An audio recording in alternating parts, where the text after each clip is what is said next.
In this video, we're going to be running the Omada controller software inside of a container that will be installed onto my already running Unraid server.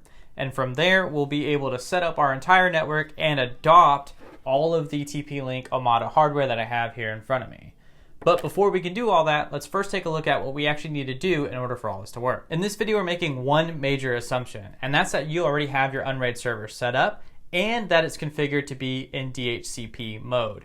As in, it's already listening for a DHCP server to hand it an IP address from the network. Obviously, our router is not currently plugged in, so it doesn't have an IP address. But we will figure that out once we get all of our Omada equipment plugged in and working. So first things first, we got to get our router and all our other equipment plugged in. So the router is obviously going to be plugged into our gateway or modem provided by our ISP first. So we're going to start with that and then work our way to the switch and then finally to our wireless access point.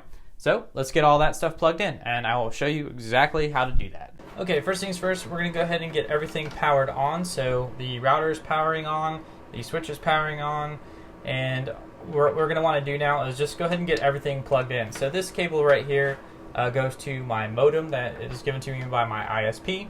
And I'm going to plug it into the first WAN port right there. This black cable goes to the Unraid server that's sitting right here, and I'm going to plug that into the first port on my switch. And then this cable right here goes to a desktop that we'll be using to access the Unraid server and the TP-Link Omada hardware itself. And we'll plug that into port 2.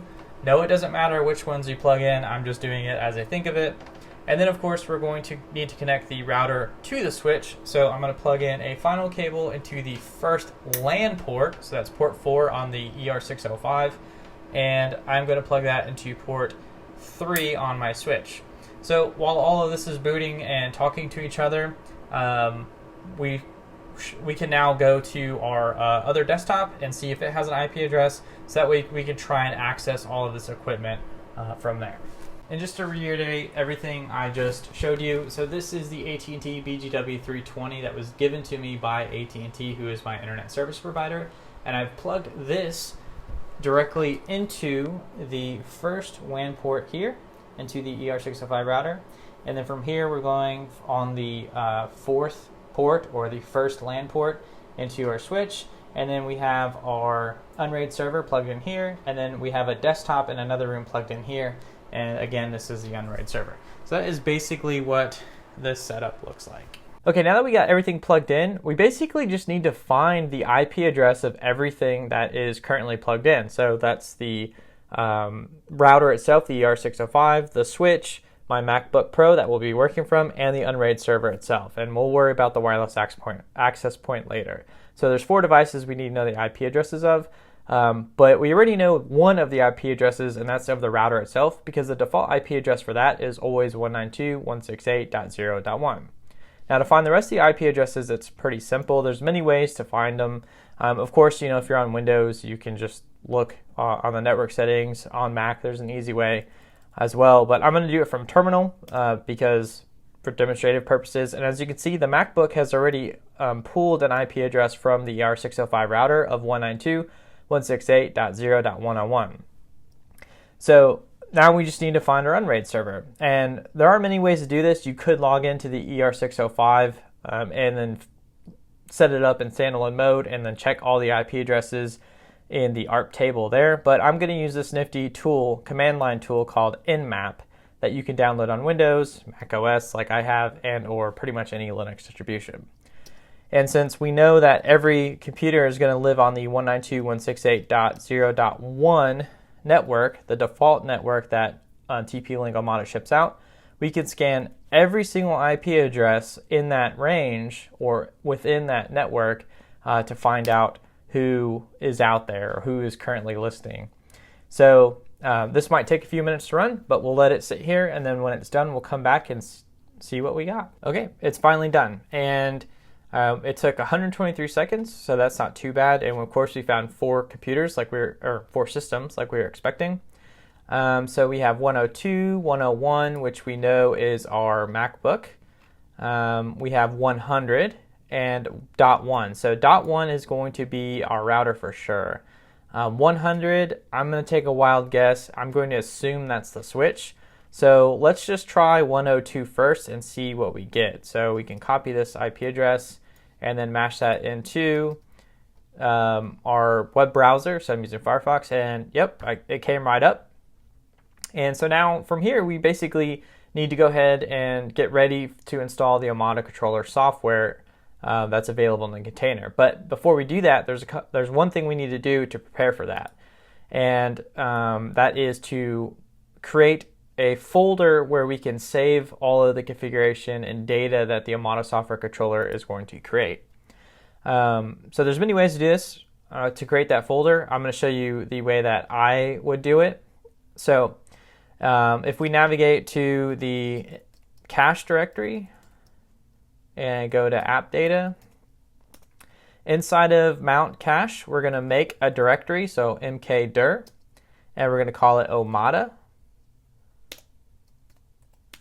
There we go. So now that we've done that, we can go ahead and install the Omada software. You can also do this through File Explorer if you prefer, but you will have to figure out how to connect to that on your own. But just as an example, you can click on App Data, and then in here you could just right click, create new folder. It's pretty much ubiquitous across the different operating systems, and then name it whatever you want. And in our case, it's going to be Omada. And we're done with this, so we can close this window. And now we can go to Apps. We can search for Omada. There should only be one result. And the first result is from a gentleman or a person who names in Bentley. So we'll install this one. And this is where things are going to get a little different for you guys compared to me. So my Unraid server sits on 2 networks currently. So if you look here in the top right corner, you'll see 10.10.10.9, and if you look up here, you'll see 192.168.0.102. And like I said, my Unraid server lives on 2 different networks, and that's why you see that. But it did automatically pull an IP address from our Omada hardware, and that's how we got the 102 address. So the biggest difference here is that for you guys at home, if your Unraid server is sitting on one network, you would select BR0, and then you would input the 192.168.0.105 address here, or whatever you want to, whatever IP address you want to give to the Omada controller software. But in my case, because I have 2, I have to select ETH2 because ETH2 is the actual subnet that we'll be working with. So just to show you again, 10.10.10.10, that's one network, and then ETH2 for me is on another network, and you guys want to select BR0. So let's go ahead and give our Omada controller an IP address. Since our router is 192.168.0.1, I think it would be appropriate to give the Omada controller software an IP address of 192.168.0.2. Okay, now there's 3 important things we need to modify in here, and these are these 3 container paths. So we actually want to change these to that path that we created earlier. So the first path is going to be mount cache app data Omada, and so this will be for the first folder here, and we're basically just going to repeat this for the next folder, which will be the work folder. So mount cache app data Omada, and then the final directory that we'll be working with, or folder for that we'll be working with, is the log files one. So we'll just get rid of this. We'll type in cache app data Omada. So now all 3 of these directories, logs, work, and data, will be saved in the Omada directory that we created earlier. And we can go ahead and just say start this container after install and click apply. Now this will take a few seconds, and then once it's done, we can start configuring the Omada controller. Okay, cool. Click on done. We'll just close out of this. We will go to Docker. And from here, we can see that our Omada controller already has the IP address that we want it to have. Go to the web UI. This may take a minute to load after you first install the application, but just give it a minute to load. Okay, that's a good sign. So we need to accept the security risk for the self-signed certificate.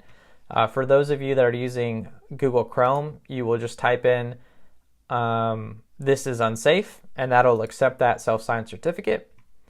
All right, and we can now just get started. All right, I'm going to give my controller a name of Unraid controller. You can name it whatever you'd like. I'm going to select home because this is a home application. Hit next. It looks like we see our ER605 router, so we'll just go ahead and say that, yeah, we want to adopt this device. Click on next. We're going to ignore this for now, so just skip. We're not going to set up our Wi-Fi in this video, but we will adopt the access point here in a moment, so we'll just skip that. All right, let's give ourselves an administrator name. I'm going to go with SPX Labs admin. I don't want to put an email address. You can if you want to at home. And then, of course, we need a super secret password. All right, and then we need a device account. So this device account is when you adopt a like a router or a switch or any other Omada device. It will change the default login information to whatever you set here. So that way, if you need to log into it to manually restore it to factory defaults or something, this is what you would log in with. We're going to disable cloud access because we don't want it. And then finally, we need to accept the terms here. We're not going to join the user experience, and we will click next. We're successful. Finish. All right, let's go ahead and log in.